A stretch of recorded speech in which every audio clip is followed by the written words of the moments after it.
mayambu taramna okchari ngasisu nungairaba phunga wari ama puduna lakchari. Phunga wari asigi maming FATRABA JADUGAR amasung LOUSING LEIBI LEISHABI. Jungle haibasi mahausana sumatningai masakni makhal makha kayagi tamthiraba jiba panbasing leibatana tana masing thingamdraba angak thodok wathok singi wari singa sagonaribani. Asigumba angak patana thalaba Golden hariba mafam aduda leiba jungle amagi warini. Jungle asida FATRABA mitrang haiba ahal oiraba jadugar ama lairamme. Jadugar asina jungle asida sanglakpa mi khudingmak mahaki mitrang sisinaduna lambi lamangna halamme.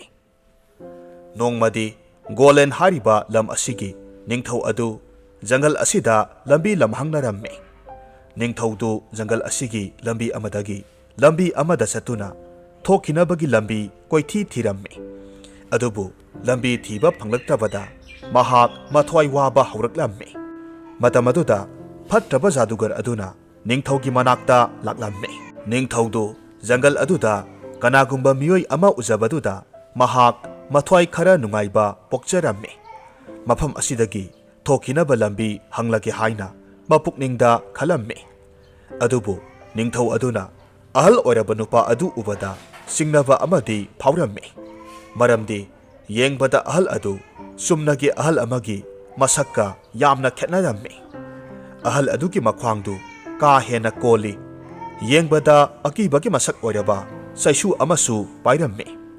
Ngaurunaraba makoi aduna laimai yauna sanglamme. Ningthau adudi hariba ahaldu mafam aduda leiba FATRABA JADUGAR amani haibasi khanglamde.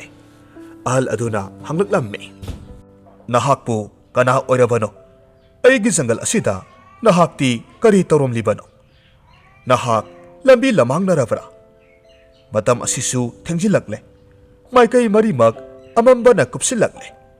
Tamthiraba sa kai kayasu machinjak thiba thoknaraklagani to. Ahal dugi wangang tabada ningthau aduna ahal du asamba ahal amadi natre haibasi mapukningda khalamme. Ningthongna kidaba saduna khara pongna khumlaklamme. Aihak laibak asigi ningthongni. Masigi jungle asi aigi jungle ne. Hoi summi. Ai lambi lamhangnare. Aihak yom yonanaba lambi thiramlibani.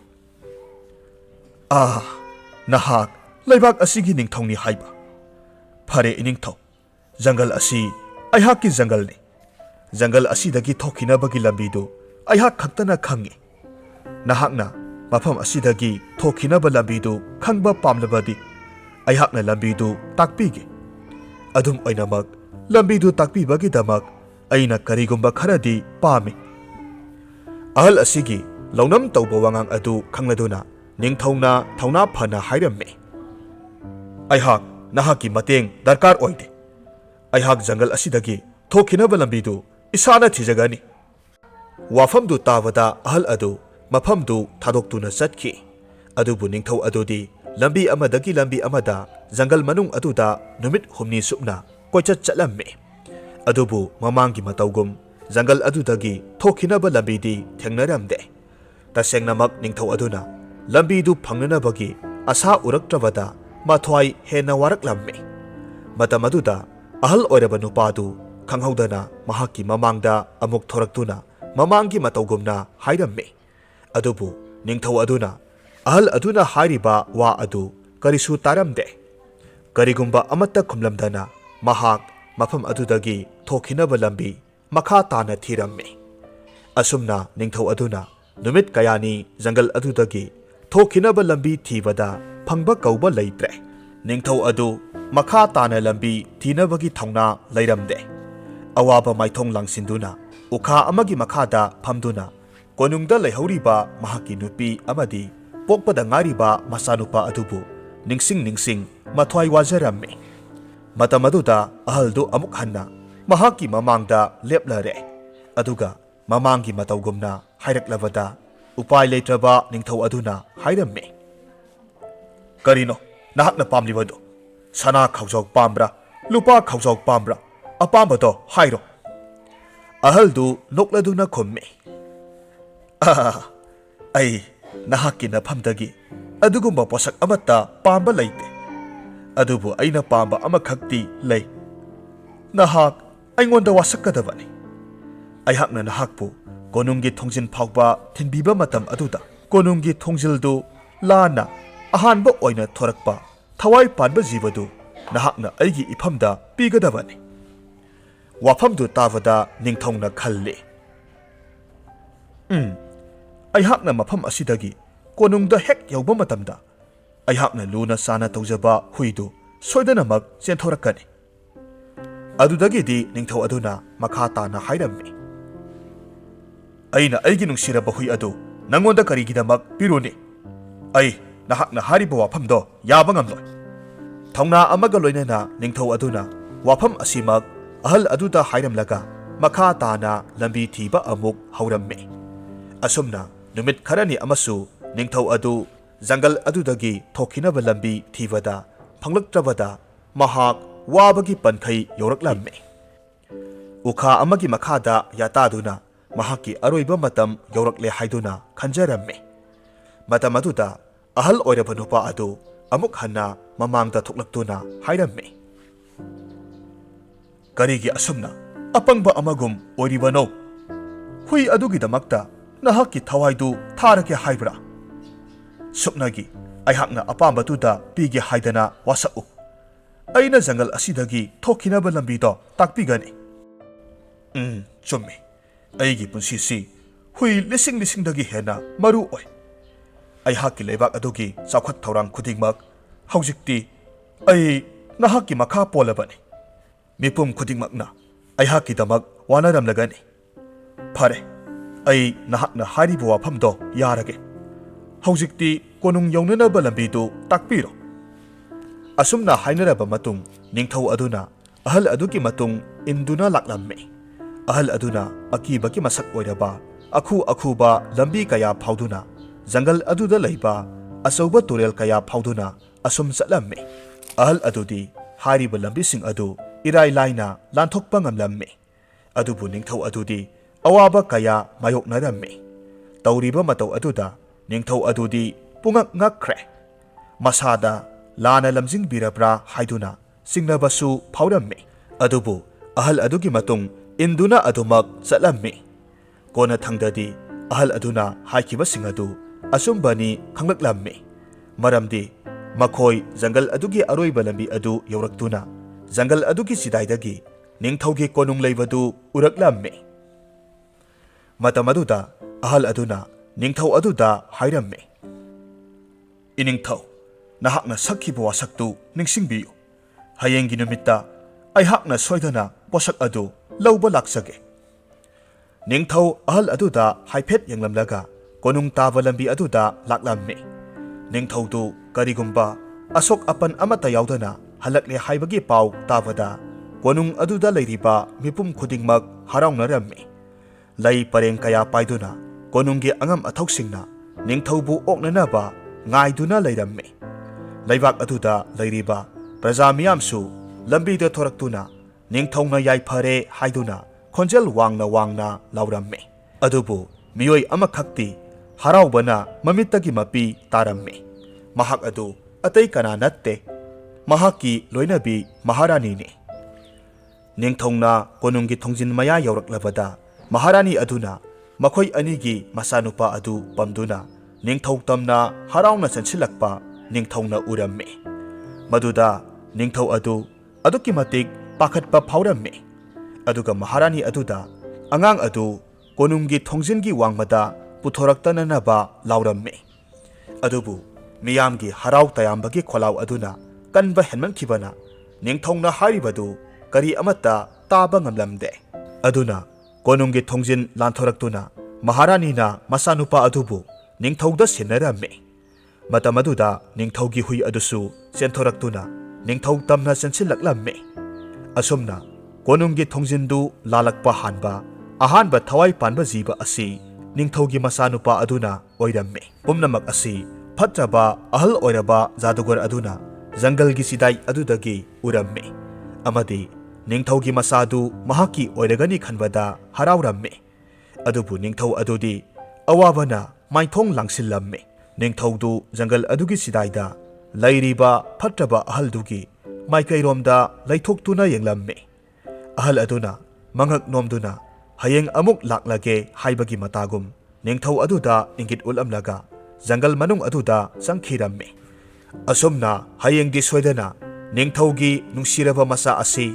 ꯑꯍꯜꯗꯨꯅ ꯂꯧꯕ ꯂꯥꯛꯂꯒꯅꯤ ꯈꯟꯕꯗ ꯃꯍꯥꯛ ꯑꯗꯨꯛꯀꯤ ꯃꯇꯤꯛ ꯋꯥꯈꯜ ꯅꯨꯡꯉꯥꯏꯔꯝꯗꯦ꯫ ꯃꯍꯥꯛꯀꯤ ꯃꯇꯧ ꯑꯗꯨꯗ ꯃꯍꯥꯔꯥꯅꯤꯅ ꯍꯪꯂꯝꯃꯤ, "ꯏꯅꯤꯡꯊꯧ, ꯀꯔꯤꯒꯤ ꯑꯗꯨꯛ ꯋꯥꯈꯜ ꯅꯨꯡꯅꯥꯡꯕꯅꯣ? ꯀꯔꯤ ꯇꯧꯕ ꯌꯥꯎꯔꯕꯒꯦ? ꯅꯅꯥꯏꯅꯨꯕꯤ ꯑꯩꯉꯣꯟꯗ ꯍꯥꯏꯕꯤꯌꯨ꯫ ꯅꯍꯥꯛ ꯌꯨꯝꯗ ꯑꯃꯨꯛ ꯍꯜꯂꯛꯄ ꯑꯁꯤꯗ ꯅꯨꯡꯉꯥꯏꯕ ꯑꯃꯠꯇ ꯐꯥꯎꯗ꯭ꯔꯕꯔꯥ?" ꯃꯗꯨꯗ ꯅꯤꯡꯊꯧꯅ ꯈꯨꯝꯂꯛꯂꯝꯃꯤ, "ꯅꯠꯇꯦ, ꯃꯗꯨ ꯑꯃꯠꯇ ꯅꯠꯇꯦ꯫ ꯑꯩꯍꯥꯛ ꯌꯨꯝꯗ ꯑꯃꯨꯛ ꯌꯧꯔꯛꯇꯨꯅ ꯑꯩꯒꯤ ꯅꯨꯡꯁꯤꯔꯕ ꯅꯨꯄꯤꯒ ꯏꯆꯥꯒ ꯑꯃꯨꯛ ꯊꯦꯡꯅꯕꯁꯤ ꯑꯗꯨꯛꯀꯤ ꯃꯇꯤꯛ ꯅꯨꯡꯉꯥꯏꯕ ꯐꯥꯎꯏ꯫ ꯑꯗꯨꯕꯨ ꯑꯩꯍꯥꯛ ꯌꯥꯝꯅ ꯆꯥꯎꯕ ꯑꯔꯥꯟꯕ ꯑꯃꯗꯤ ꯇꯧꯈ꯭ꯔꯦꯅꯦ." ꯃꯇꯧ ꯑꯁꯨꯝꯅ ꯅꯤꯡꯊꯧꯅ ꯃꯍꯥꯔꯥꯅꯤꯗ ꯖꯪꯒꯜꯗ ꯊꯦꯡꯅꯔꯛꯄ ꯑꯃꯗꯤ ꯑꯍꯜ ꯑꯗꯨꯗ ꯋꯥꯁꯛꯈꯤꯕ ꯄꯨꯝꯅꯃꯛ ꯇꯝꯂꯝꯃꯤ꯫ ꯋꯥꯔꯤ ꯑꯗꯨ ꯇꯥꯕꯗ ꯃꯍꯥꯔꯥꯅꯤ ꯑꯗꯨꯛꯀꯤ ꯃꯇꯤꯛ ꯅꯨꯡꯉꯥꯏꯔꯝꯗꯦ ꯑꯃꯗꯤ ꯃꯈꯣꯏ ꯑꯅꯤ ꯍꯧꯖꯤꯛ ꯀꯔꯤ ꯇꯧꯒꯗꯕꯅꯣ ꯍꯥꯏꯕ ꯈꯪꯂꯝꯗꯦ꯫ ꯅꯤꯡꯊꯧ ꯑꯗꯨꯅ ꯃꯆꯥꯅꯨꯄꯥ ꯑꯗꯨꯕꯨ ꯑꯍꯜꯗꯨꯗꯒꯤ ꯀꯟꯖꯅꯕ ꯋꯥꯈꯜꯂꯣꯟ ꯑꯃꯗꯤ ꯂꯩ ꯍꯥꯏꯔꯝꯃꯤ꯫ ꯑꯁꯨꯝꯅ ꯅꯤꯡꯊꯧ ꯑꯗꯨꯅ ꯃꯍꯥꯛꯀꯤ ꯃꯟꯇ꯭ꯔꯤ ꯑꯗꯨ ꯀꯧꯔꯝꯃꯤ꯫ ꯃꯟꯇ꯭ꯔꯤ ꯑꯗꯨꯗ ꯃꯍꯥꯛꯀꯤ ꯃꯆꯥꯅꯨꯄꯥ ꯑꯗꯨꯅ ꯄꯣꯛꯄ ꯅꯨꯃꯤꯠꯇ ꯆꯞ ꯃꯥꯟꯅꯅ ꯄꯣꯛꯈꯤꯕ ꯑꯉꯥꯡꯁꯤꯡ ꯂꯩꯕꯥꯛ ꯑꯁꯤꯗ ꯀꯅꯥ ꯀꯅꯥ ꯌꯥꯎꯕꯒꯦ ꯍꯥꯏꯅ ꯊꯤꯔꯛꯎ ꯍꯥꯏꯅ ꯍꯥꯏꯔꯝꯃꯤ꯫ ꯃꯗꯨꯗ ꯃꯟꯇ꯭ꯔꯤ ꯑꯗꯨꯅ ꯂꯥꯏꯔꯕ ꯂꯧꯃꯤ ꯃꯇꯩ ꯃꯅꯥꯎ ꯑꯃꯒꯤ ꯃꯆꯥꯅꯨꯄꯤ ꯑꯃ ꯅꯤꯡꯊꯧꯒꯤ ꯃꯆꯥꯅꯨꯄꯤ ꯑꯗꯨ ꯄꯣꯛꯄ ꯅꯨꯃꯤꯠꯇ ꯄꯣꯛꯈꯤ ꯍꯥꯏꯅ ꯍꯥꯏꯔꯝꯃꯤ꯫ ꯃꯗꯨ ꯇꯥꯕꯗ ꯅꯤꯡꯊꯧ ꯑꯗꯨꯅ ꯍꯥꯏꯔꯤꯕ ꯂꯥꯏꯔꯕ ꯃꯇꯩ ꯃꯅꯥꯎ ꯑꯗꯨ ꯃꯈꯣꯏ ꯑꯅꯤꯒꯤ ꯃꯆꯥꯅꯨꯄꯤ ꯑꯗꯨ ꯄꯨꯗꯨꯅ ꯅꯤꯡꯊꯧꯒꯤ ꯀꯣꯅꯨꯡꯗ ꯂꯥꯛꯅꯅꯕ ꯌꯥꯊꯪ ꯇꯧꯔꯝꯃꯤ꯫ ꯂꯥꯏꯔꯕ ꯃꯇꯩ ꯃꯅꯥꯎ ꯑꯅꯤꯗꯨ ꯃꯆꯥꯅꯨꯄꯤꯗꯨ ꯄꯨꯗꯨꯅ ꯅꯤꯡꯊꯧꯒꯤ ꯀꯣꯅꯨꯡꯗ ꯂꯥꯛꯂꯝꯃꯤ꯫ ꯑꯗꯨꯒ ꯅꯤꯡꯊꯧꯗ ꯍꯥꯏꯔꯝꯃꯤ, "ꯏꯅꯤꯡꯊꯧ, ꯏꯅꯤꯡꯊꯧꯅ ꯑꯩꯈꯣꯏꯕꯨ ꯀꯣꯅꯨꯡ ꯑꯁꯤꯗ ꯀꯧꯕꯤꯕꯕꯨ ꯑꯩꯍꯥꯛꯀꯨꯝꯕ ꯂꯥꯏꯔꯕ ꯑꯃꯅ ꯏꯅꯤꯡꯊꯧꯒꯤ ꯀꯔꯤ ꯃꯇꯦꯡ ꯄꯥꯡꯖꯕ ꯉꯝꯅꯤ?" ꯅꯤꯡꯊꯧꯅ ꯈꯨꯝꯂꯛꯂꯝꯃꯤ, "ꯅꯨꯄꯥ, ꯅꯤꯡꯊꯧ ꯑꯩꯍꯥꯛꯅ ꯅꯍꯥꯛꯀꯤ ꯅꯐꯝꯗꯒꯤ ꯀꯔꯤꯒꯨꯝꯕ ꯃꯇꯦꯡ ꯑꯃꯈꯛ ꯄꯥꯝꯃꯤ꯫ ꯑꯗꯨꯕꯨ ꯑꯩꯅ ꯍꯥꯏꯒꯗꯧꯔꯤꯕ ꯋꯥꯐꯝꯁꯦ ꯅꯍꯥꯛꯅ ꯍꯦꯛꯇꯃꯛ ꯌꯥꯔꯛꯀꯗꯕꯗꯤ ꯃꯥꯟꯗꯦ꯫ ꯑꯗꯨꯕꯨ ꯑꯩꯅ ꯄꯤꯌꯨ ꯍꯥꯏꯔꯤꯕ ꯄꯣꯠꯁꯛ ꯑꯁꯤ ꯄꯤꯔꯛꯂꯕꯗꯤ ꯅꯍꯥꯛꯅ ꯂꯩꯕꯥꯛꯀꯤꯗꯃꯛ ꯆꯥꯎꯔꯕ ꯀꯠꯊꯣꯛꯄ ꯑꯗꯨꯒꯤꯗꯃꯛ ꯌꯥꯝꯅ ꯆꯥꯎꯅ ꯃꯅꯥ ꯄꯤꯒꯗꯧꯔꯤꯕꯅꯤ." ꯑꯁꯨꯝꯅ ꯅꯤꯡꯊꯧ ꯑꯗꯨꯅ ꯂꯧꯃꯤ ꯃꯇꯩ ꯃꯅꯥꯎ ꯑꯗꯨꯗ ꯊꯣꯛꯈꯤꯕ ꯊꯧꯗꯣꯛꯁꯤꯡ ꯑꯃꯠꯇ ꯆꯤꯊꯗꯅ ꯇꯝꯂꯝꯃꯤ꯫ ꯂꯧꯃꯤ ꯃꯇꯩ ꯃꯅꯥꯎ ꯑꯗꯨꯅ ꯏꯔꯥꯏ ꯂꯥꯏꯅ ꯌꯥꯔꯛꯂꯣꯏ ꯍꯥꯏꯕ ꯈꯪꯂꯕꯁꯨ ꯅꯤꯡꯊꯧ ꯑꯗꯨꯅ ꯃꯈꯣꯏ ꯑꯅꯤꯒꯤ ꯅꯧꯅ ꯄꯣꯛꯂꯤꯕ ꯃꯆꯥꯅꯨꯄꯤ ꯑꯗꯨ ꯃꯍꯥꯛꯀꯤ ꯃꯆꯥꯅꯨꯄꯥ ꯑꯗꯨꯒꯤ ꯃꯍꯨꯠ ꯁꯤꯟꯅꯔꯒ ꯄꯤꯈ꯭ꯔꯁꯤ ꯍꯥꯏꯅ ꯍꯥꯏꯔꯛꯂꯝꯃꯤ꯫ ꯀꯔꯤꯒꯨꯝꯕ ꯍꯥꯏꯔꯤꯕ ꯀꯠꯊꯣꯛꯄ ꯑꯁꯤ ꯌꯥꯔꯕꯗꯤ ꯃꯇꯝ ꯆꯨꯞꯄꯒꯤ ꯑꯣꯏꯅ ꯂꯧꯃꯤ ꯃꯇꯩ ꯃꯅꯥꯎ ꯑꯗꯨ ꯌꯦꯡꯁꯤꯟꯕꯤꯒꯅꯤ ꯑꯃꯗꯤ ꯃꯇꯦꯡ ꯄꯥꯡꯕꯤꯒꯅꯤ ꯍꯥꯏꯗꯨꯅ ꯅꯤꯡꯊꯧ ꯑꯗꯨꯅ ꯋꯥꯁꯛꯂꯝꯃꯤ꯫ ꯋꯥꯐꯝꯗꯨ ꯇꯥꯕꯗ ꯂꯥꯏꯔꯕ ꯃꯇꯩ ꯃꯅꯥꯎ ꯑꯅꯤꯗꯨ ꯅꯨꯡꯁꯤꯔꯕ ꯃꯆꯥꯅꯨꯄꯤ ꯑꯗꯨꯒ ꯀꯥꯏꯅꯔꯒꯅꯤ ꯈꯟꯕꯗ ꯑꯗꯨꯛꯀꯤ ꯃꯇꯤꯛ ꯋꯥꯈꯜ ꯅꯨꯡꯉꯥꯏꯔꯝꯗꯦ꯫ ꯑꯗꯨꯕꯨ ꯂꯩꯕꯥꯛꯀꯤꯗꯃꯛ ꯈꯟꯗꯨꯅ ꯅꯤꯡꯊꯧ ꯑꯗꯨꯅ ꯍꯥꯏꯔꯤꯕ ꯋꯥꯐꯝ ꯑꯗꯨ ꯌꯥꯔꯝꯃꯤ꯫ ꯃꯊꯪꯒꯤ ꯑꯌꯨꯛꯇ ꯑꯍꯜ ꯑꯣꯏꯔꯕ ꯐꯠꯇ꯭ꯔꯕ ꯖꯥꯗꯨꯒꯔ ꯑꯗꯨ ꯖꯪꯒꯜ ꯑꯗꯨꯒꯤ ꯆꯤꯗꯥꯏ ꯑꯗꯨꯗ ꯂꯦꯞꯇꯨꯅ ꯅꯤꯡꯊꯧ ꯑꯗꯨ ꯊꯣꯛꯂꯛꯄ ꯉꯥꯏꯔꯝꯃꯤ꯫ ꯉꯥꯏꯍꯥꯛ ꯂꯩꯔꯒ ꯀꯣꯅꯨꯡꯒꯤ ꯊꯣꯡ ꯍꯥꯡꯗꯣꯔꯛꯂꯝꯃꯤ꯫ ꯅꯤꯡꯊꯧ ꯑꯗꯨꯁꯨ ꯁꯒꯣꯜ ꯑꯃ ꯇꯣꯡꯂꯗꯨꯅ ꯃꯈꯨꯠ ꯅꯥꯝꯃꯗ ꯑꯉꯥꯡ ꯌꯥꯎꯕ ꯑꯄꯤꯛꯄ ꯄꯣꯂꯥꯡ ꯑꯃ ꯄꯥꯏꯔꯗꯨꯅ ꯑꯍꯜ ꯑꯗꯨꯒꯤ ꯃꯅꯥꯛꯇ ꯂꯥꯛꯂꯝꯃꯤ꯫ ꯑꯍꯜ ꯑꯗꯨꯒꯤ ꯃꯅꯥꯛ ꯌꯧꯔꯕꯗ ꯁꯥꯎꯅ ꯌꯦꯡꯂꯗꯨꯅ ꯁꯒꯣꯜꯗꯒꯤ ꯀꯨꯝꯊꯗꯨꯅ ꯑꯉꯥꯡ ꯌꯥꯎꯔꯤꯕ ꯄꯣꯂꯥꯡꯗꯨ ꯑꯍꯜ ꯑꯗꯨꯗ ꯈꯨꯠꯁꯤꯟꯅꯔꯝꯃꯤ꯫ ꯃꯗꯨꯗ ꯑꯍꯜꯗꯨ ꯅꯨꯡꯁꯤ ꯍꯩꯇꯕ ꯃꯑꯣꯡꯗ ꯅꯣꯛꯇꯨꯅ ꯍꯔꯥꯎꯅ ꯄꯣꯂꯥꯡ ꯑꯗꯨ ꯄꯥꯏꯔꯗꯨꯅ ꯖꯪꯒꯜ ꯃꯅꯨꯡ ꯑꯗꯨꯗ ꯆꯪꯁꯤꯟꯈ꯭ꯔꯦ꯫ ꯅꯤꯡꯊꯧ ꯃꯊ꯭ꯋꯥꯏ ꯅꯨꯡꯉꯥꯏꯇꯅ ꯌꯦꯡꯗꯨꯅ ꯂꯩꯍꯧꯕ ꯅꯠꯇꯅ ꯎꯄꯥꯏ ꯀꯔꯤꯁꯨ ꯂꯩꯔꯝꯗꯦ꯫ ꯑꯁꯨꯝꯅ ꯆꯍꯤ ꯀꯌꯥ ꯍꯧꯈ꯭ꯔꯕ ꯃꯇꯨꯡꯗ ꯅꯤꯡꯊꯧꯒꯤ ꯃꯆꯥꯅꯨꯄꯥ ꯑꯗꯨ ꯆꯥꯎꯕ ꯁꯥꯔꯦꯞ ꯐꯥꯔꯛꯂꯝꯃꯤ꯫ ꯃꯍꯥꯛ ꯑꯗꯨꯛꯀꯤ ꯃꯇꯤꯛ ꯃꯤꯅꯨꯡꯁꯤ ꯆꯥꯎꯔꯝꯃꯤ, ꯌꯥꯝꯅꯁꯨ ꯁꯤꯡꯂꯝꯃꯤ ꯑꯃꯗꯤ ꯂꯥꯏꯔꯕ ꯃꯤꯄꯨꯝ ꯈꯨꯗꯤꯡꯗ ꯃꯍꯥꯛꯅ ꯃꯇꯦꯡ ꯄꯥꯡꯂꯝꯃꯤ꯫ ꯅꯣꯡꯃꯗꯤ ꯅꯤꯡꯊꯧ ꯃꯆꯥ ꯑꯗꯨꯅ ꯃꯟꯇ꯭ꯔꯤ ꯃꯆꯥꯒ ꯂꯣꯏꯅꯅ ꯂꯩꯕꯥꯛ ꯑꯁꯤꯒꯤ ꯀꯥꯆꯤꯟ ꯀꯣꯌꯥ ꯁꯤꯟꯕ ꯊꯨꯡꯅ ꯆꯠꯇꯨꯅ ꯂꯩꯕꯥꯛ ꯑꯁꯤꯗ ꯀꯔꯤ ꯑꯋꯥꯠ ꯑꯄꯥ ꯂꯩꯔꯤꯕꯒꯦ ꯍꯥꯏꯗꯨꯅ ꯌꯦꯡꯁꯤꯟꯕ ꯂꯥꯛꯄ ꯃꯇꯝꯗ ꯂꯥꯏꯔꯕ ꯃꯇꯩ ꯃꯅꯥꯎ ꯑꯅꯤꯗꯨꯅ ꯅꯤꯡꯊꯧ ꯃꯆꯥꯅꯨꯄꯥ ꯑꯗꯨꯕꯨ ꯂꯝꯕꯤꯗ ꯂꯥꯞꯇꯛꯅ ꯂꯥꯛꯄ ꯎꯔꯝꯃꯤ꯫ ꯃꯁꯥ ꯀꯥꯏꯅꯈꯤꯕꯒꯤ ꯃꯩꯁꯥꯛ ꯀꯣꯛꯇ꯭ꯔꯤꯕ ꯂꯧꯃꯤ ꯑꯗꯨꯒꯤ ꯅꯨꯄꯤ ꯑꯗꯨꯅ ꯅꯤꯡꯊꯧ ꯃꯆꯥ ꯑꯗꯨꯒꯤ ꯃꯅꯥꯛꯇ ꯆꯪꯁꯤꯜꯂꯤ꯫ ꯅꯤꯡꯊꯧ ꯃꯆꯥ ꯑꯗꯨꯒꯤ ꯃꯃꯥꯡꯗ ꯂꯦꯞꯇꯨꯅ ꯃꯍꯥꯛꯀꯤ ꯂꯝꯕꯤ ꯊꯤꯡꯂꯝꯃꯤ ꯑꯗꯨꯒ ꯍꯥꯏꯔꯛꯂꯝꯃꯤ꯫ ꯃꯖꯥ ꯏꯕꯨꯡꯉꯣ, ꯅꯍꯥꯛꯅꯗꯤ ꯈꯪꯗꯦ, ꯑꯗꯨꯕꯨ ꯑꯩꯍꯥꯛ ꯃꯁꯤꯃꯗꯤ ꯍꯥꯏꯕ ꯄꯥꯝꯃꯤ꯫ ꯍꯣꯏ ꯆꯨꯝꯃꯤ, ꯂꯩꯕꯥꯛ ꯑꯁꯤꯒꯤꯗꯤ ꯅꯄꯥ ꯏꯕꯨꯡꯉꯣꯗꯣ ꯌꯥꯝꯅ ꯐꯕ ꯅꯤꯡꯊꯧ ꯑꯃꯅꯤ꯫ ꯂꯩꯕꯥꯛ ꯑꯁꯤꯒꯤꯗꯃꯛ ꯌꯥꯝꯅꯃꯛ ꯈꯟꯕꯤ꯫ ꯑꯗꯨꯕꯨ ꯀꯔꯤ ꯃꯔꯝꯗꯒꯤ ꯑꯁꯨꯝꯅ ꯅꯤꯡꯊꯧ ꯑꯁꯤꯅ ꯇꯧꯔꯤꯕꯅꯣ ꯍꯥꯏꯕꯗꯤ ꯅꯪꯗꯤ ꯈꯪꯂꯝꯂꯣꯏꯗꯣ꯫ ꯑꯩ ꯍꯥꯏꯒꯦ ꯇꯥꯎ, ꯃꯁꯤ ꯄꯨꯝꯅꯃꯛ ꯅꯍꯥꯛꯀꯤ ꯑꯃꯗꯤ ꯑꯩꯈꯣꯏꯒꯤ ꯂꯥꯏꯔꯕ ꯏꯇꯩ ꯏꯅꯥꯎꯒꯤ ꯈꯜꯂꯒ ꯇꯧꯔꯤꯕꯅꯤ꯫ ꯅꯍꯥꯛꯀꯤ ꯑꯄꯣꯛꯄ ꯅꯄꯥꯗ ꯑꯩꯈꯣꯏꯒꯤ ꯏꯆꯥꯅꯨꯄꯤ ꯑꯗꯨꯒꯤ ꯃꯔꯝꯗ ꯍꯪꯉꯨ꯫ ꯃꯗꯨ ꯇꯥꯕꯗ ꯅꯤꯡꯊꯧ ꯃꯆꯥꯅꯨꯄꯥ ꯑꯗꯨ ꯌꯥꯝꯅ ꯉꯛꯂꯝꯃꯤ ꯑꯃꯗꯤ ꯋꯥꯈꯜ ꯅꯨꯡꯉꯥꯏꯇꯕ ꯐꯥꯎꯔꯝꯃꯤ꯫ ꯃꯃꯥꯒꯨꯝꯂꯕꯤ ꯅꯨꯄꯤ ꯑꯗꯨꯅ ꯍꯥꯏꯔꯤꯕꯗꯨ ꯃꯍꯥꯛꯇꯤ ꯀꯔꯤꯃꯠꯇ ꯈꯪꯂꯝꯗꯦ꯫ ꯑꯁꯨꯝꯅ ꯅꯤꯡꯊꯧ ꯃꯆꯥꯅꯨꯄꯥ ꯑꯗꯨꯅ ꯀꯔꯤꯒꯨꯝꯕ ꯑꯔꯣꯠꯄ ꯋꯥꯐꯝ ꯈꯔ ꯂꯩꯔꯦ ꯍꯥꯏꯅ ꯈꯟꯗꯨꯅ ꯃꯃꯥꯒꯨꯝꯂꯕꯤ ꯅꯨꯄꯤ ꯑꯗꯨꯗ ꯅꯨꯡꯁꯤꯅ ꯌꯦꯡꯂꯝꯂꯒ ꯀꯣꯅꯨꯡꯗ ꯊꯨꯅ ꯍꯜꯂꯛꯂꯝꯃꯤ꯫ ꯅꯨꯃꯤꯗꯥꯡꯒꯤ ꯆꯥꯛ ꯆꯥꯅꯕ ꯃꯇꯝ ꯑꯗꯨꯗ ꯅꯤꯡꯊꯧ ꯃꯆꯥꯅꯨꯄꯥ ꯑꯗꯨꯅ ꯃꯍꯥꯛꯀꯤ ꯑꯄꯣꯛꯄ ꯑꯄꯣꯛꯄꯤꯗ ꯉꯁꯥꯏ ꯅꯨꯄꯤ ꯑꯗꯨꯅ ꯍꯥꯏꯔꯛꯄ ꯋꯥꯔꯣꯜ ꯄꯨꯝꯅꯃꯛ ꯇꯝꯂꯝꯃꯤ꯫ ꯑꯗꯨꯒ ꯑꯃꯨꯛ ꯃꯈꯥ ꯇꯥꯔꯛꯈꯤ꯫ ꯏꯄꯥ ꯏꯕꯨꯡꯉꯣ, ꯑꯁꯦꯡꯕꯗꯨ ꯍꯥꯏꯕꯤꯌꯨ꯫ ꯅꯨꯄꯤ ꯑꯗꯨꯅ ꯍꯥꯏꯔꯤꯕꯗꯨ ꯑꯔꯥꯟꯕꯔꯥ ꯅꯠꯇ꯭ꯔꯒꯅ ꯑꯆꯨꯝꯕ ꯉꯥꯛꯇꯔꯥ? ꯎꯄꯥꯏ ꯂꯩꯇ꯭ꯔꯕ ꯅꯤꯡꯊꯧ ꯑꯗꯨꯅ ꯊꯃꯣꯏ ꯁꯦꯡꯅ ꯃꯆꯥꯅꯨꯄꯥ ꯑꯗꯨꯗ ꯑꯁꯦꯡꯕ ꯊꯣꯛꯈꯤꯕ ꯊꯧꯗꯣꯛꯁꯤꯡ ꯑꯗꯨ ꯂꯣꯏꯅ ꯇꯝꯂꯝꯃꯤ꯫ ꯃꯍꯥꯛꯅ ꯖꯪꯒꯜꯗ ꯊꯦꯡꯅꯔꯛꯈꯤꯕ ꯑꯉꯛꯄꯁꯤꯡ, ꯖꯪꯒꯜ ꯑꯗꯨꯗ ꯂꯝꯕꯤ ꯂꯝꯃꯥꯡꯅꯈꯤꯕ, ꯖꯪꯒꯜ ꯑꯗꯨꯗ ꯂꯩꯔꯝꯕ ꯑꯍꯜ ꯑꯗꯨꯒꯤ ꯃꯔꯝꯗ, ꯑꯃꯗꯤ ꯃꯍꯥꯛꯅ ꯑꯍꯜ ꯑꯗꯨꯗ ꯋꯥꯁꯛꯈꯤꯕ ꯂꯩꯕꯥꯛ ꯑꯁꯤꯒꯤꯗꯃꯛ ꯂꯥꯏꯔꯕ ꯃꯇꯩ ꯃꯅꯥꯎ ꯑꯅꯤꯅ ꯃꯆꯥꯅꯨꯄꯤꯕꯨ ꯅꯤꯡꯊꯧ ꯃꯆꯥꯒꯤ ꯃꯍꯨꯠ ꯁꯤꯟꯗꯨꯅ ꯀꯠꯊꯣꯛꯈꯤꯕ ꯍꯥꯏꯔꯤꯕ ꯋꯥꯔꯤ ꯄꯨꯝꯅꯃꯛ ꯑꯁꯤ ꯇꯝꯂꯝꯃꯤ꯫ ꯃꯗꯨ ꯇꯥꯕꯗ ꯃꯤꯅꯨꯡꯁꯤ ꯆꯥꯎꯔꯕ ꯊꯧꯅꯥ ꯐꯕ ꯅꯤꯡꯊꯧ ꯃꯆꯥ ꯑꯗꯨꯅ ꯂꯧꯃꯤ ꯑꯗꯨꯒꯤ ꯃꯆꯥꯅꯨꯄꯤ ꯑꯗꯨ ꯁꯣꯏꯗꯅ ꯐꯪꯅꯅꯕ ꯊꯤꯒꯅꯤ ꯍꯥꯏꯗꯨꯅ ꯋꯥꯁꯛꯂꯝꯃꯤ꯫ ꯑꯗꯨꯒ ꯑꯃꯨꯛꯁꯨ ꯍꯥꯏꯔꯛꯂꯝꯃꯤ꯫ ꯏꯄꯥ ꯏꯕꯨꯡꯉꯣ, ꯃꯈꯣꯏ ꯑꯅꯤꯒꯤ ꯃꯆꯥꯅꯨꯄꯤ ꯑꯗꯨꯒꯤ ꯀꯠꯊꯣꯛꯄꯗꯨꯅ ꯉꯁꯤ ꯑꯩꯍꯥꯛꯅ ꯃꯐꯝ ꯑꯁꯤꯗ ꯅꯈꯣꯏꯒꯤ ꯅꯆꯥ ꯑꯣꯏꯅ ꯅꯨꯡꯉꯥꯏꯅ ꯂꯩꯕ ꯐꯪꯖꯔꯤꯕꯅꯤ꯫ ꯑꯩꯍꯥꯛ ꯅꯨꯄꯤꯗꯣ ꯂꯧꯅꯝ ꯆꯥꯎꯕ ꯐꯠꯇ꯭ꯔꯕ ꯑꯍꯜꯗꯨꯗꯒꯤ ꯃꯐꯝ ꯑꯁꯤꯗ ꯑꯃꯨꯛ ꯍꯟꯅ ꯄꯨꯔꯛꯇ꯭ꯔꯤꯕ ꯐꯥꯎꯕ ꯅꯤꯡꯊꯧ ꯃꯆꯥ ꯑꯃ ꯑꯣꯏꯗꯨꯅ ꯂꯩꯊꯣꯛꯄ ꯉꯝꯂꯣꯏ꯫ ꯑꯩꯍꯥꯛꯅ ꯃꯍꯥꯛꯄꯨ ꯃꯐꯝ ꯑꯁꯤꯗ ꯄꯨꯔꯛꯄ ꯑꯃ ꯅꯠꯇ꯭ꯔꯒꯅ ꯃꯍꯥꯛꯀꯤ ꯃꯍꯨꯠ ꯑꯩꯅ ꯑꯣꯏꯅ ꯃꯍꯨꯠ ꯁꯤꯟꯕ꯫ ꯑꯩꯅ ꯍꯥꯏꯖꯔꯤꯕꯁꯤꯡ ꯑꯁꯤ ꯅꯆꯥ ꯑꯩꯒꯤ ꯂꯦꯡꯗ꯭ꯔꯕ ꯋꯥꯁꯛꯅꯤ꯫ ꯃꯆꯥꯒꯤ ꯋꯥꯐꯝ ꯇꯥꯕꯗ ꯃꯄꯥ ꯅꯤꯡꯊꯧ ꯑꯗꯨꯅ ꯃꯆꯥꯒꯤ ꯄꯨꯛꯆꯦꯜ ꯁꯦꯡꯖꯕ ꯃꯇꯧ ꯑꯗꯨꯗ ꯄꯨꯛꯅꯤꯡ ꯊꯧꯒꯠꯂꯗꯨꯅ ꯍꯥꯏꯔꯝꯃꯤ꯫ ꯏꯄꯥꯒꯤ ꯏꯕꯨꯡꯉꯣ, ꯅꯍꯥꯛꯅ ꯍꯥꯏꯔꯤꯕꯗꯣ ꯆꯨꯝꯃꯤ꯫ ꯅꯍꯥꯛꯅ ꯈꯟꯕꯗꯣ ꯇꯧꯔꯣ꯫ ꯃꯗꯨꯒꯤ ꯑꯌꯥꯕꯗꯣ ꯏꯄꯥꯅ ꯄꯤꯔꯕꯅꯤ꯫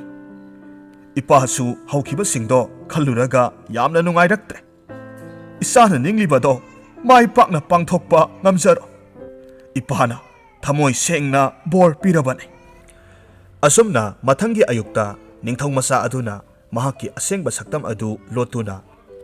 ꯃꯤꯆꯝ ꯑꯃꯒꯤ ꯐꯤꯖꯣꯜ ꯁꯦꯠꯇꯨꯅ ꯃꯈꯨꯠꯇ ꯍꯋꯥꯏ ꯃꯔꯨ ꯌꯥꯎꯕ ꯈꯥꯎ ꯃꯆꯥ ꯑꯃ ꯄꯥꯏꯔꯗꯨꯅ ꯖꯪꯒꯜ ꯑꯗꯨꯗ ꯆꯪꯂꯛꯂꯝꯃꯤ꯫ ꯅꯤꯡꯊꯧ ꯃꯆꯥ ꯑꯗꯨꯅ ꯖꯪꯒꯜ ꯑꯗꯨꯗ ꯅꯨꯃꯤꯠ ꯀꯌꯥꯅꯤ ꯃꯐꯝ ꯑꯃꯗꯒꯤ ꯃꯐꯝ ꯑꯃꯗ ꯆꯠꯂꯝꯃꯤ꯫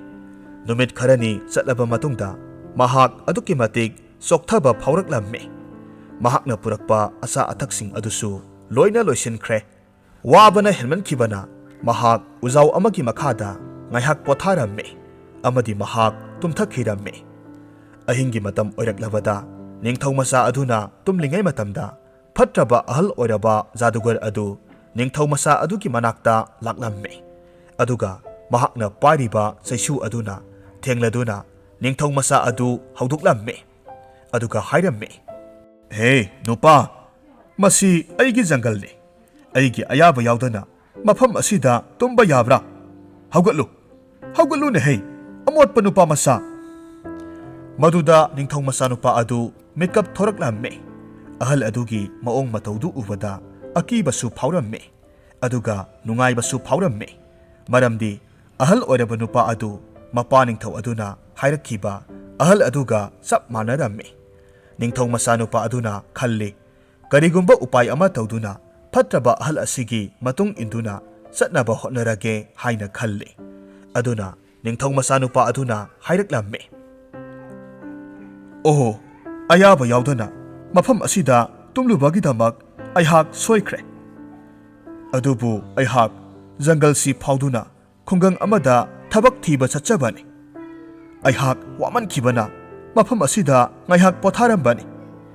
ꯑꯩ ꯂꯝꯕꯤꯁꯨ ꯂꯃꯥꯡꯅꯔꯦ, ꯆꯥꯛꯁꯨ ꯌꯥꯝꯅ ꯂꯥꯝꯃꯦ꯫ ꯀꯔꯤꯒꯨꯝꯕ ꯅꯍꯥꯛꯅ ꯑꯆꯥ ꯑꯊꯛ ꯄꯤꯔꯕꯗꯤ ꯑꯃꯗꯤ ꯅꯨꯃꯤꯠ ꯈꯔꯅꯤꯒꯤ ꯊꯕꯛ ꯄꯤꯕꯤꯔꯕꯗꯤ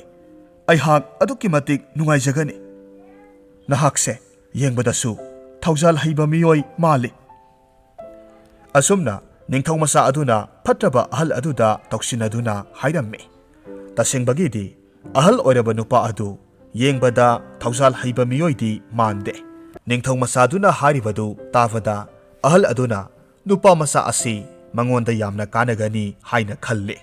ꯑꯗꯨꯅ ꯍꯥꯏꯔꯛꯂꯝꯃꯤ, "ꯅꯪ ꯑꯩꯅ ꯍꯥꯏꯕ ꯈꯨꯗꯤꯡꯃꯛ ꯏꯟꯒꯗꯕꯅꯤ꯫ ꯑꯗꯨ ꯑꯣꯏꯔꯕꯗꯤ ꯅꯍꯥꯛ ꯆꯥꯅ ꯊꯛꯅꯕꯁꯨ ꯑꯩꯅ ꯄꯤꯒꯅꯤ, ꯊꯕꯛ ꯁꯨꯅꯕꯁꯨ ꯑꯩꯅ ꯄꯤꯒꯅꯤ꯫ ꯑꯗꯨꯕꯨ ꯑꯩꯍꯥꯛꯅ ꯍꯥꯏꯔꯤꯕꯁꯤꯡ ꯑꯁꯤꯒꯤ ꯋꯥꯡꯃꯗ ꯍꯦꯛ ꯇꯧꯔꯛꯄ ꯊꯣꯛꯂꯕꯗꯤ ꯑꯩꯅ ꯅꯍꯥꯛꯄꯨ ꯗꯟꯗꯤ ꯁꯣꯏꯗꯅ ꯄꯤꯒꯅꯤ꯫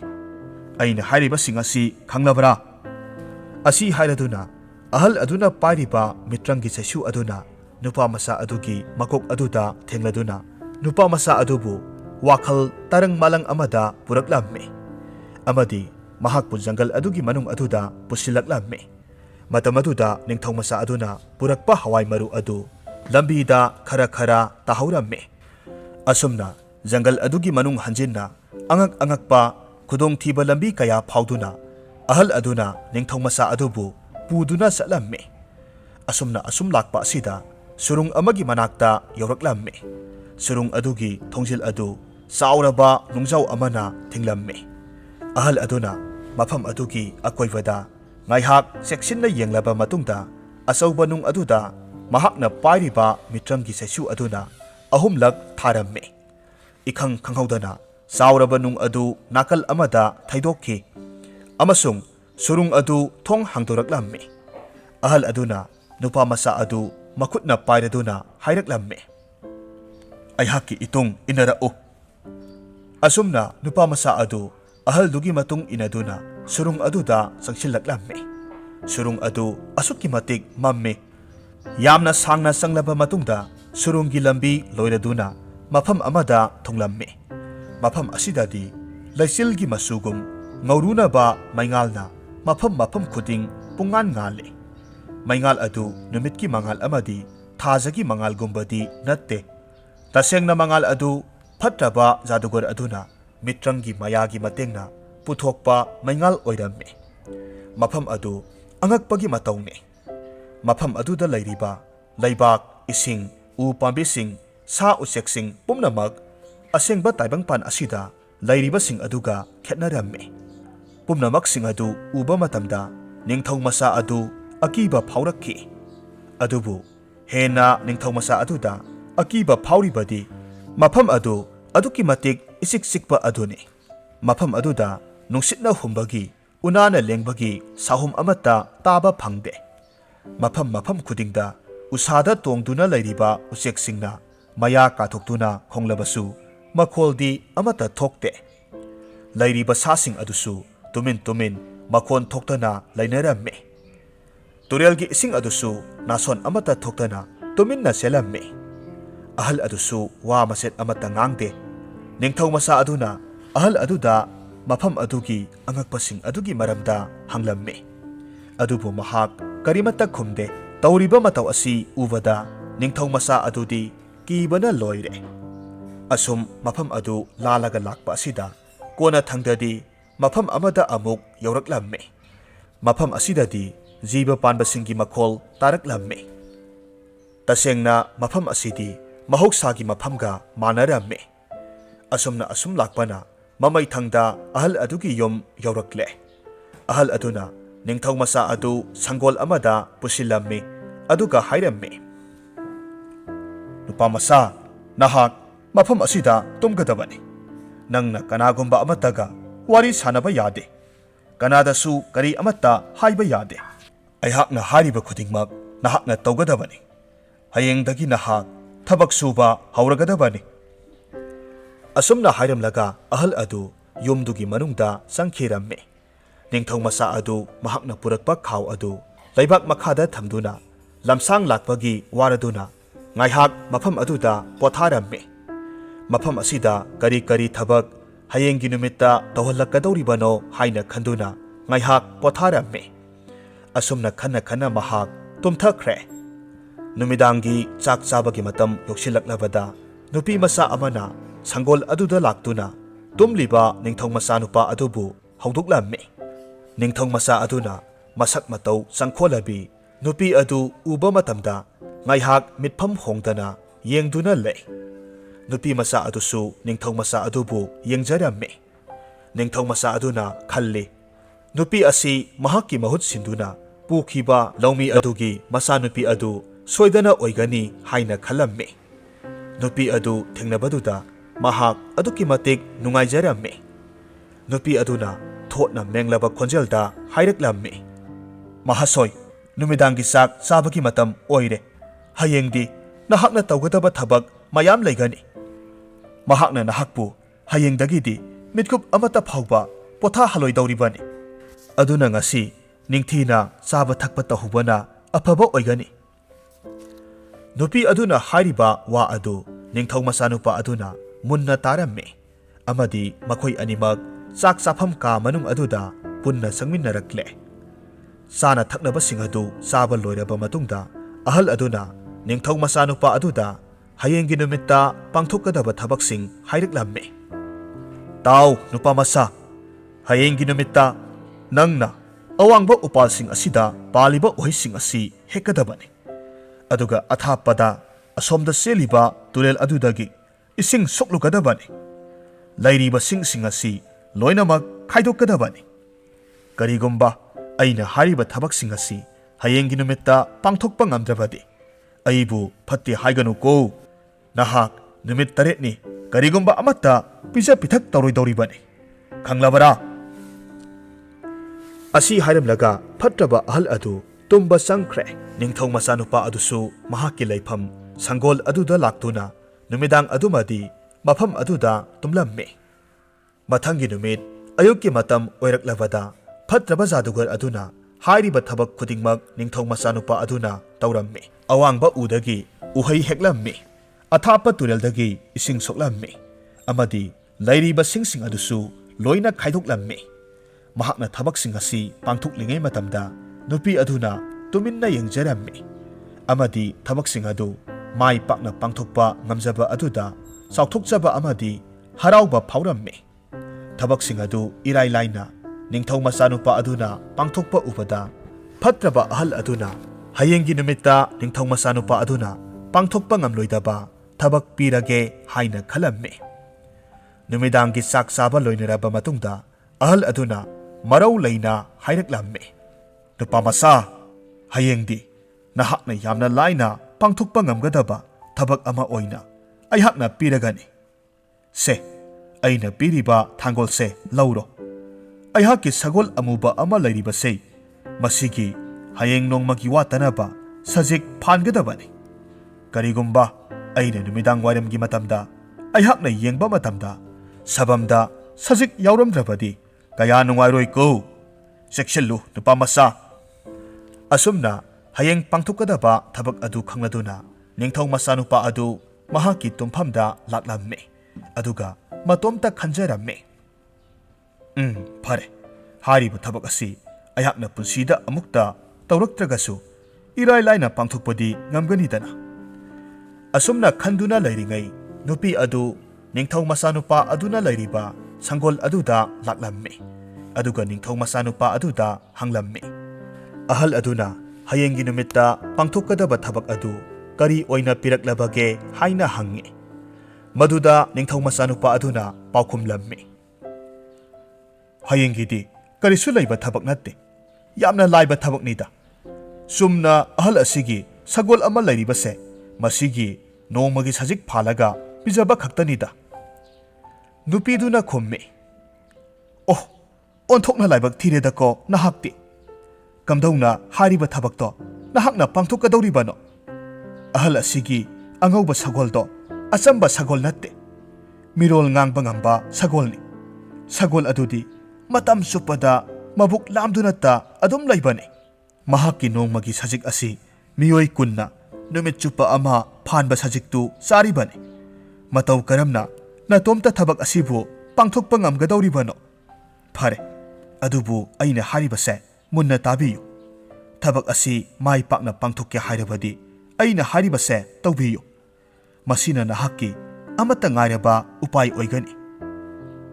nahakna sajiktu phanba matamda mafam aduda hauba kauna adusu khara phangadabani aduga kauna aduna sajik aduga punsilaga thauri oina taraga sabam aduda hapigadabani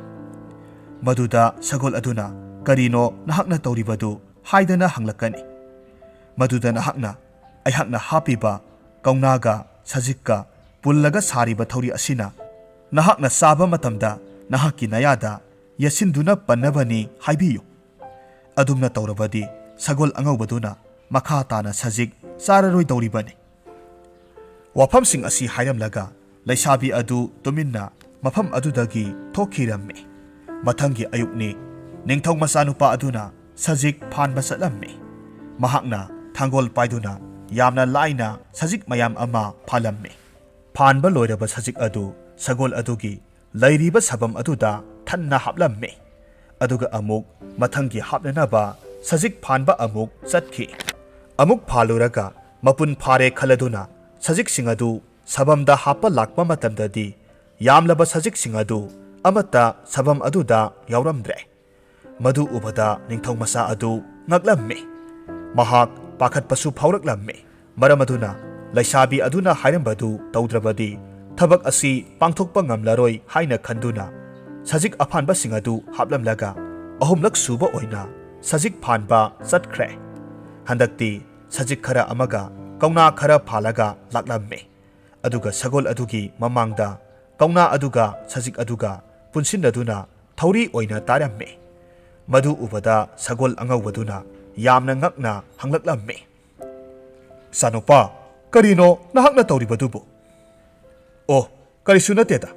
sumna sajik asiga kauna asiga thauri oina taraga pijage tawbani sajik si savada nahakki nayada yasinabani aduga makha tana sage hairaktanabani wafamdu tabada sagol angaubadu sor sangna hondoklammi pakhatladuna mahakna sariba khara asina penthoklage haina khalammi asumna sabam aduda sajik thanna yauraga adum lairammi numidang wairamgi matam oiraklabada fatraba ahaldu laklammi thabak adu mai pakna pangthuklabra haiduna yenglammi thabak adu mai pakna pangthuklamba aduda ahaldu angakpa phauraduna ningthau masanupa aduda hanglaklammi nupa masa nahaki nabudi naroksingna thabak asi tasengna pangthokpra natragana kanagumba amana asumna taw haibra ningthau masanupana khummi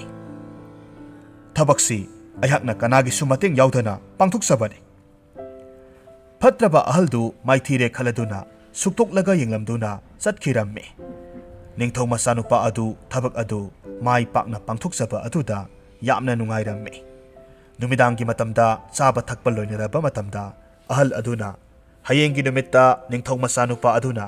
pangthokadaba thabak amuk sinaraklammi nupa masa hayengdi yamna luba thabak amata piraroida yengu nupi masa asina sana thaknanaba langliba asida mateng pangba oina ayhakki leiriba sanbi amubi asidagi ayawba sangom loinamak kangna sumdokadabani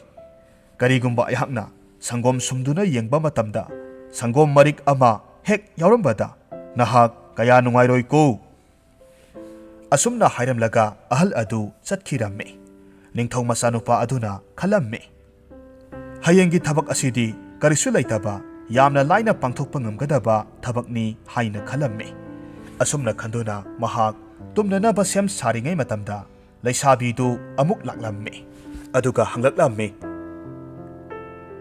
mahasoi hayengi nahakna pangthokadaba thabak adu kari oina hairamlabage hayengi thabak asidi sumnata ayhakna nahakki mateng pangba khaktanida नुमित चुप्पा अमा तौगदबा थबक नतेदा सुमनता सनबी अमुबिसिदगी अयावबा संगोम लोइनमक सुमबनीदा ओह नहाक्सी कयादा लाइबक थिख्रबनो नहाकने नुमित चुप्पा अमा सनबी Amubi अदुदगी संगोम सुमलबसु लोइबा नाइरो सनबी असिदी असंबा सनबी नत्ते मिरोल ngang ngamba संगोम सुमलिबा खुदिंगी थोकपा सनबीनी हारिबा थबकसे माई पाकना पांगथोके हाइरबदी उपाय अमखक ले नहाकना संगोम सुमबा मतमदा मनाक्ता मैताना मई हौगदबने अदुगा सेगप अमा मैतान अदुदा मई ngang ngakna इतकदबने मतम अदुदा सनबी अमुबिदुना नहाकना तौरिबदो करिनो हाइदना हंगलकनी मतम अदुदा नहाकना अइना हारिबा वहाई असिमक हाइबियु असुमना हाइरगा निंगथौ मसा अदुकी मनाकोंगदा संगसिनदुना तुमिन्ना वहाईसिंग अदु हाइरम्मे अदुगा लैसाबीदु अदुम सटख्रे मथंगी Ayukta ngangrana नुमित की मंगालना Atiya पुंबा सिनथुंगना संदोरकलबा मतमदा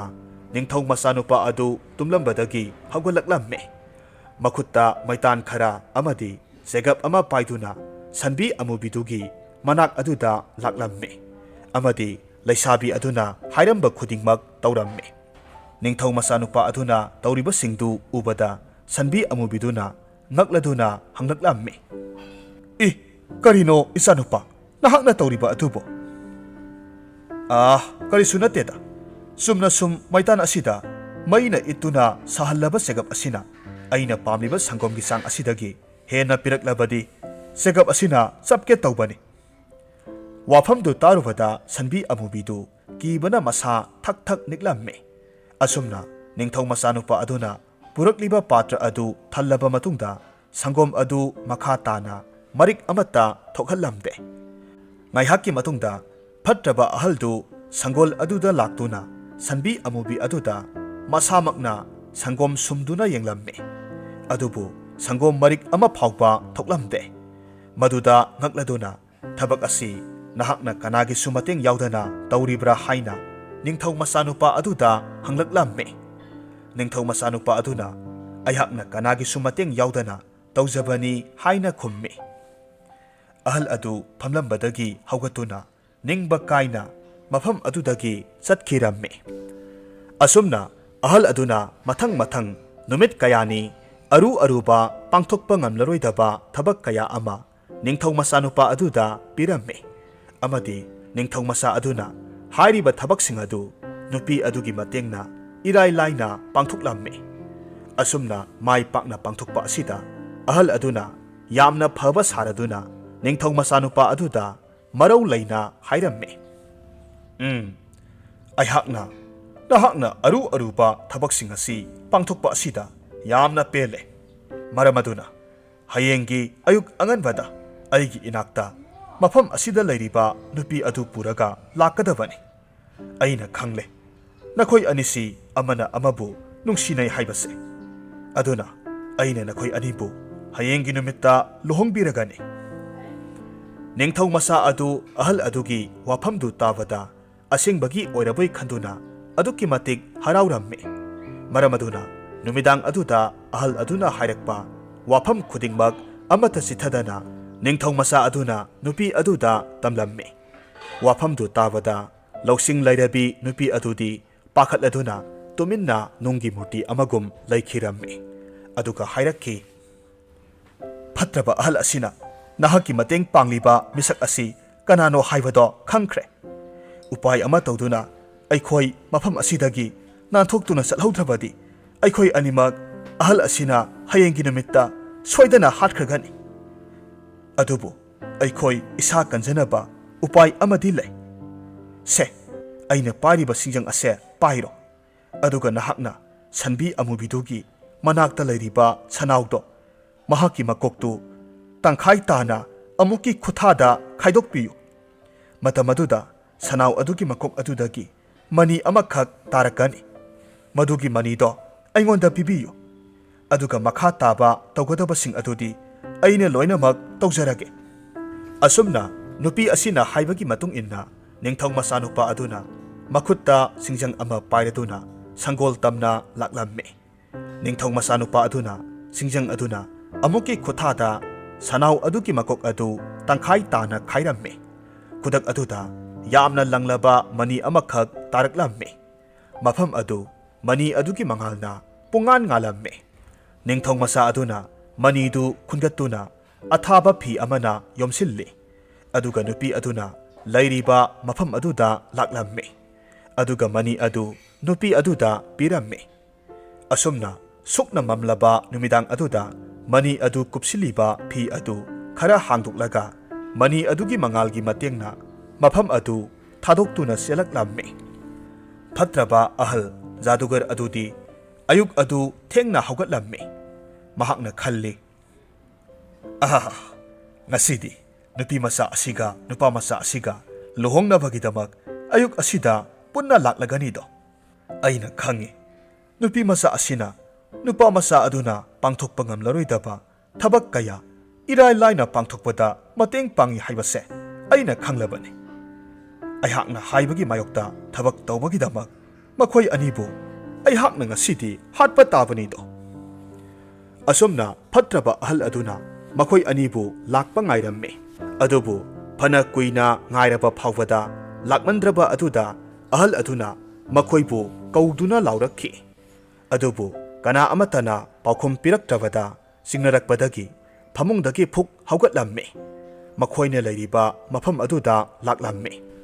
adubu kana amata leiramdaba aduda ahaldu yamna sauna yumdugi mafam khudingda koisang sangduna makhoibu thiramme kona thangda sangolda sangduna yengluvada siduna leiramlaba sanau adu uvada khangle madudi sanau ki makokta yawba matik mayai senba mani adu sanau asi hatuna puraga senkhre haibasi fatraba jadugar aduna mahakna mahaki mitrangi sesu aduna masing thingamdraba kwak mayam ama thokhallammi aduga nupi masa aduga nupa masa aduga pharaga mafam asida puraknanaba yathang tawrammi kwak sangusing adu nungsitki mamang thana amuba laisilgi matawgum pairaklammi somdana nupi aduna ningthong masa aduga asum chelakpa matamda lamhang oina tawba mafam amada thunglammi mafam aduda nupi aduna khanghaudana leplaga hairakhi karigumba khara thokadore aina pariba manise lenglae aina khanbada aikhoibu phananaba kanagumba amana tanarakpa mali masigi hek matungda makhoigi maningda amuba laisilgumna kwak sangu aduna makhoi tamna pairakpa urammi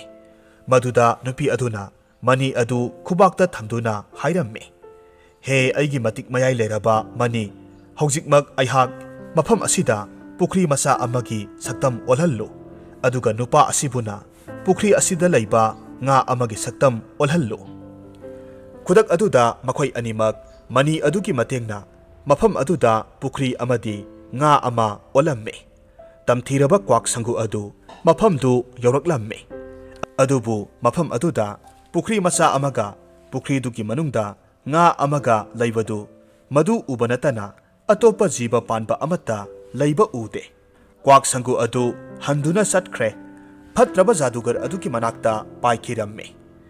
matungda ningthong masa amadi leishabi adu amuk hanna makhoigi asengba saktam olaktuna makha tana makhoigi khongchat adu satlammi kwak sangu aduna jadugar adugi manakta amuk halakpa ubada fatraba jadugar adu saubagi ngamkhai leiramde jadugar aduna kari ura mafam aduda angakpa kari leihobage haina hanglammi matam aduda kwaksing aduna karigumba amatta urakte mafam aduda pukri macha amaga nga amakhak iroiduna sana hauba madunatana atai karisu leihaude haina hairammi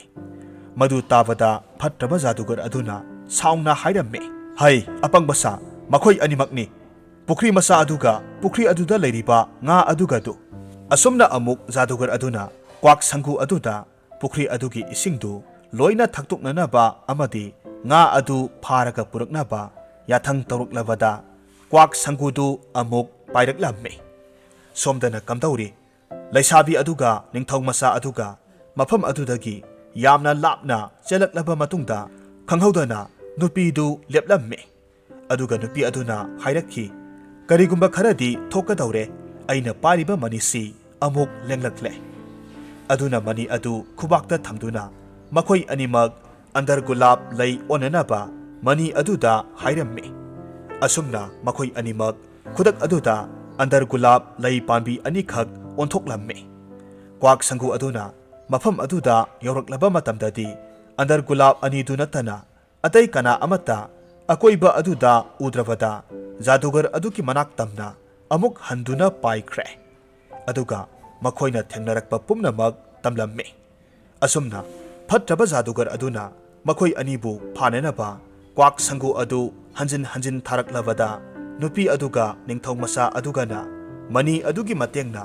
ꯃꯈꯜ ꯃꯈꯜ ꯀꯌꯥꯒꯤ ꯄꯣꯠ ꯆꯩꯁꯤꯡ ꯑꯣꯟꯗꯨꯅ ꯀ꯭ꯋꯥꯛ ꯁꯪꯒꯨꯁꯤꯡ ꯑꯗꯨꯗꯒꯤ ꯅꯥꯟꯊꯣꯛꯇꯨꯅ ꯆꯦꯜꯂꯛꯂꯝꯃꯤ ꯃꯇꯨꯡꯗ ꯅꯨꯄꯤ ꯑꯗꯨꯅ ꯍꯥꯏꯔꯛꯂꯝꯃꯤ ꯌꯥꯝꯅ ꯊꯨꯅ ꯑꯩꯈꯣꯏ ꯁꯨꯔꯨꯡ ꯑꯗꯨꯒꯤ ꯃꯄꯥꯜꯗ ꯊꯣꯛꯍꯧꯕꯅ ꯐꯒꯅꯤ ꯅꯠꯇ꯭ꯔꯕꯗꯤ ꯐꯠꯇ꯭ꯔꯕ ꯖꯥꯗꯨꯒꯔ ꯃꯁꯥꯃꯛꯅ ꯑꯩꯈꯣꯏꯕꯨ ꯇꯥꯟꯅꯔꯛꯂꯒꯅꯤ ꯃꯍꯥꯛꯅ ꯁꯣꯏꯗꯅ ꯑꯩꯈꯣꯏꯅ ꯄꯣꯠꯁꯛ ꯑꯃꯗꯒꯤ ꯄꯣꯠꯁꯛ ꯑꯃꯗ ꯑꯣꯟꯊꯣꯛ ꯑꯣꯟꯁꯤꯟ ꯇꯧꯗꯨꯅ ꯂꯣꯠꯄꯁꯦ ꯈꯪꯕ ꯉꯝꯈꯤꯒꯅꯤ ꯑꯁꯨꯝꯅ ꯑꯁꯨꯝ ꯆꯦꯜꯂꯛꯄꯅ ꯖꯪꯒꯜ ꯑꯗꯨꯒꯤ ꯑꯉꯛꯄꯇꯅ ꯊꯜꯂꯕ ꯏꯆꯤꯛ ꯆꯤꯛꯄ ꯃꯐꯝ ꯑꯗꯨ ꯂꯥꯜꯂꯗꯨꯅ ꯑꯃꯝꯕ ꯁꯨꯔꯨꯡꯒꯤ ꯂꯝꯕꯤ ꯑꯗꯨ ꯌꯧꯔꯛꯂꯝꯃꯤ ꯃꯅꯤ ꯑꯗꯨꯗꯒꯤ ꯊꯣꯔꯛꯄ ꯃꯉꯥꯜ ꯑꯗꯨꯒꯤ ꯃꯇꯦꯡꯅ ꯃꯈꯣꯏ ꯑꯅꯤꯃꯛ ꯑꯃꯝꯕ ꯁꯨꯔꯨꯡ ꯑꯗꯨꯗ ꯆꯦꯜꯂꯛꯄꯅ ꯁꯨꯔꯨꯡ ꯑꯗꯨꯒꯤ ꯊꯣꯛꯐꯝ ꯊꯣꯡꯖꯤꯟ ꯑꯗꯨꯗ ꯌꯧꯔꯛꯂꯝꯃꯤ ꯁꯨꯔꯨꯡ ꯑꯗꯨꯒꯤ ꯊꯣꯡꯖꯤꯟꯗꯨ ꯆꯥꯎꯔꯕ ꯅꯨꯡꯖꯥꯎ ꯑꯃꯅ ꯂꯣꯜꯂꯒ ꯂꯩꯔꯝꯃꯤ ꯃꯇꯝ ꯑꯗꯨꯗ ꯅꯨꯄꯤ ꯑꯗꯨꯅ ꯃꯅꯤ ꯑꯗꯨ ꯄꯨꯊꯣꯛꯇꯨꯅ ꯍꯥꯏꯔꯝꯃꯤ ꯍꯦ ꯑꯩꯒꯤ ꯅꯨꯡꯁꯤꯔꯕ ꯃꯇꯤꯛ ꯃꯌꯥꯏ ꯆꯦꯜꯂꯕ ꯃꯅꯤ ꯁꯨꯔꯨꯡ ꯑꯁꯤꯒꯤ ꯊꯣꯡ ꯑꯣꯏꯔꯤꯕ ꯊꯣꯡꯖꯥꯎ ꯑꯁꯤ ꯅꯥꯀꯟ ꯑꯃꯗ ꯂꯩꯊꯣꯛꯍꯟꯕꯤꯌꯨ ꯑꯗꯨꯒ ꯑꯩꯈꯣꯏꯅ ꯁꯨꯔꯨꯡ ꯑꯁꯤꯗꯒꯤ ꯃꯄꯥꯟꯗ ꯊꯣꯛꯈ꯭ꯔꯕ ꯃꯇꯨꯡꯗ ꯅꯨꯡꯖꯥꯎ ꯑꯁꯤ ꯃꯇꯝ ꯆꯨꯞꯄꯒꯤ ꯑꯣꯏꯅ ꯀꯅꯥꯅꯁꯨ ꯍꯥꯡꯗꯣꯛꯄ ꯉꯝꯗꯅ ꯑꯃꯨꯛ ꯂꯣꯟꯁꯤꯟꯕꯤꯌꯨ ꯑꯁꯨꯝꯅ ꯈꯨꯗꯛ ꯑꯗꯨꯗ ꯅꯨꯡꯖꯥꯎ ꯑꯗꯨ ꯅꯥꯀꯟ ꯑꯃꯗ ꯂꯩꯊꯣꯛꯈꯤꯔꯝꯃꯤ ꯑꯃꯗꯤ ꯃꯈꯣꯏ ꯑꯅꯤꯃꯛ ꯃꯥꯌꯥꯒꯤ ꯁꯪꯁꯥꯔꯒ ꯑꯁꯦꯡꯕ ꯇꯥꯏꯕꯪꯒꯤ ꯁꯪꯁꯥꯔꯒ ꯇꯥꯏꯅꯔꯤꯕ ꯁꯨꯔꯨꯡ ꯑꯗꯨꯗꯒꯤ ꯃꯄꯥꯟꯗ ꯊꯣꯔꯛꯂꯝꯃꯤ ꯃꯇꯨꯡꯗ ꯁꯨꯔꯨꯡ ꯑꯗꯨꯒꯤ ꯊꯣꯡ ꯑꯗꯨ ꯅꯨꯡꯖꯥꯎ ꯑꯗꯨꯅ ꯃꯁꯥ ꯃꯇꯣꯝꯇ ꯂꯣꯟꯁꯤꯟꯈꯤꯔꯝꯃꯤ ꯁꯨꯔꯨꯡ ꯑꯗꯨꯒꯤ ꯃꯄꯥꯟ ꯊꯣꯔꯛꯂꯕꯗ ꯅꯨꯄꯤ ꯑꯗꯨꯅ ꯍꯥꯏꯔꯛꯂꯝꯃꯤ ꯍꯧꯖꯤꯛꯇꯤ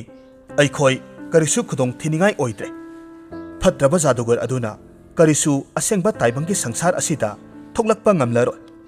ꯃꯄꯨꯟꯁꯤ ꯆꯨꯞꯄ ꯃꯥꯌꯥꯒꯤ ꯁꯪꯁꯥꯔ ꯑꯁꯤꯗ ꯂꯩꯈ꯭ꯔꯒꯗꯕꯅꯤ ꯃꯈꯣꯏ ꯑꯅꯤ ꯉꯥꯏꯍꯥꯛ ꯃꯐꯝ ꯑꯗꯨꯗ ꯄꯣꯊꯥꯔꯝꯃꯤ ꯑꯗꯨꯒ ꯃꯐꯝ ꯑꯗꯨꯗꯒꯤ ꯌꯨꯝ ꯌꯧꯅꯅꯕ ꯖꯪꯒꯜ ꯑꯗꯨꯒꯤ ꯀꯔꯝꯕ ꯂꯝꯕꯤꯗ ꯆꯠꯁꯤꯒꯦ ꯍꯥꯏꯅ ꯈꯟꯅꯔꯝꯃꯤ